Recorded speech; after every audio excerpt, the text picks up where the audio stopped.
नमस्कार दोस्तों, स्वागत है आपका हमारे चैनल द इंजीनियर स्टेट में। मैं हूं आपका दोस्त मनीष ओस्मा। तो दोस्तों, आज की वीडियो में बात करेंगे ओबराई रियलिटी के बारे में। बेसिकली आपको पता होगा कंपनी ने अपना क्वार्टर 4 का नंबर अभी थोड़ी देर पहले डिस्क्लोज किया है। तो चलिए पहले नंबर्स देख लेते हैं, उसके बाद डिस्कस करते हैं क्या टारगेट हो सकते हैं। लेकिन एक चीज़ मैं बताना चाहूँगा, कंपनी ने कोई डिविडेंड देने का ऐलान नहीं किया है इस क्वार्टर में। तो अगर कुछ लोग उम्मीद लगा के बैठे हुए थे कि कंपनी डिविडेंड देगी, तो माफ़ कीजिएगा, कंपनी कुछ डिविडेंड नहीं दे रही है इस क्वार्टर में। तो पहले वो सॉर्ट कर लेते हैं। चलिए नंबर्स देख लेते हैं क्या है नंबर्स। बेसिकली देखिए, ये डाटा बेसिकली लाख्स में दिया हुआ है, मैं आपको करोड़ में बताता हूँ। पिछले क्वार्टर में कंपनी ने 297 करोड़ के आसपास का रिवेन्यू जनरेट किया था, जबकि इस क्वार्टर में कंपनी का रिवेन्यू गिर के 238 करोड़ के आसपास आ चुका है। जी हाँ, तो देखा जाता है कि अच्छी खासी गिरावट देखने को मिली है कंपनी के रिवेन्यू के अंदर। ऑलमोस्ट 20% की गिरावट है क्वार्टर ऑफ क्वार्टर। लेकिन जब साल दर साल देखने के लिए जाते हैं तो पिछले साल भी कंपनी का रिवेन्यू 298 करोड़ के आसपास था, तो वहाँ से भी 20% के आसपास की गिरावट है। तो ओवरऑल बोल सकते हैं कि कंपनी के रिवेन्यू के अंदर बहुत भारी गिरावट देखने को मिली है। जी हाँ, अगर 2-4% की गिरावट होती है तो उसको गिरावट बोल सकते थे, लेकिन 20% की गिरावट छोटी मोटी गिरावट नहीं होती है, बहुत भारी गिरावट है मेरे हिसाब से कंपनी के रिवेन्यू के अंदर।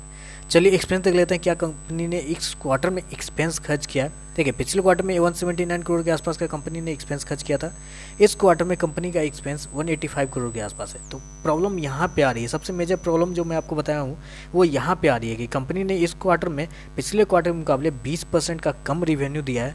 तो ऑब्वियसली यहाँ पे 20% का कम एक्सपेंस भी तो होना चाहिए था, लेकिन कंपनी का एक्सपेंस इस क्वार्टर में ज़्यादा हो चुका है। यही एक वजह रही कि कंपनी का जो रिजल्ट है इस क्वार्टर में बहुत दबाव के अंदर देखने को मिला है। जबकि पिछले क्वार्टर का एक्सपेंस देखिएगा तो 163 करोड़ के आसपास था। तो उससे जो ओवरऑल जो प्रॉफिट निकल के आता है वो देख लीजिए आप, क्योंकि पिछले क्वार्टर में कंपनी का जो प्रॉफिट था 102 करोड़ के आसपास था, घट के मात्र 55 करोड़ पे आ चुका है, सीधे आधा हो चुका है। 50% discount, by one get one free, ऐसा चल रहा है क्या प्रॉफिट के अंदर?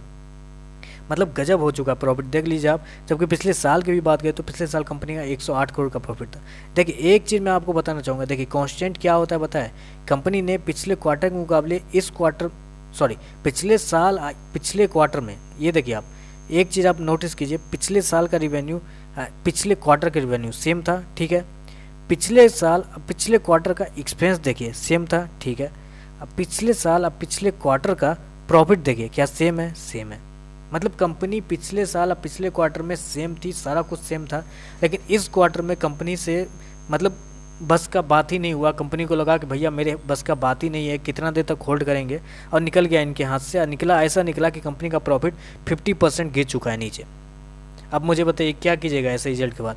आप ईपीएस भी देखना चाहेंगे तो ईपीएस भी देख लीजिए, कितना भारी तरीके से ईपीएस गिरा है। 3 रुपये का ईपीएस हुआ करता था, 1.5 रुपये का ईपीएस आ गया, सीधे 50% डिस्काउंट हो गया है। तो रिजल्ट मेरे हिसाब से नंबर्स अच्छे नहीं है, नंबर्स ख़राब है, क्योंकि कंपनी ने रिवेन्यू में भी दबाव देखने को मिला है, प्रॉफिट के अंदर तो दबाव बहुत ज़्यादा देखने को मिला है। तो मेरे हिसाब से नंबर्स बहुत ही ख़राब है। शेयर के अंदर एक गिरावट आ सकती है, क्योंकि शेयर अगर आप याद कीजिएगा तो शोभा जो शेयर है सेम कैटेगरी का शेयर है। शोभा ओबराई रियलिटी दोनों सेम कैटेगरी का है, लेकिन शोभा 1000 टच करने के बाद 500 के आसपास पे ट्रेड कर रहा है, और ओबराई 1000 टच करने के बाद अभी भी 750 के आसपास पे ट्रेड कर रहा है। तो मुझे लगता है कि शेयर के अंदर एक गिरावट क्लियरली है। यहाँ से आराम से शेयर 10% के आसपास तो यहाँ से गिरना चाहिए शेयर को। मुझे लगता है कि शेयर के अंदर एक गिरावट बननी ही चाहिए। अब बनेगी भी, 700 का लेवल आराम से शेयर तोड़ सकता है ऐसे रिजल्ट के बाद। तो आपसे एक ही अनुरोध होगी, अगर आपके पास शेयर है तो एग्जिट कर लीजिए एज सुन एज पॉसिबल, क्योंकि शेयर के अंदर एक गिरावट आएगी जो कुछ लंबे समय तक टिक रह सकती है।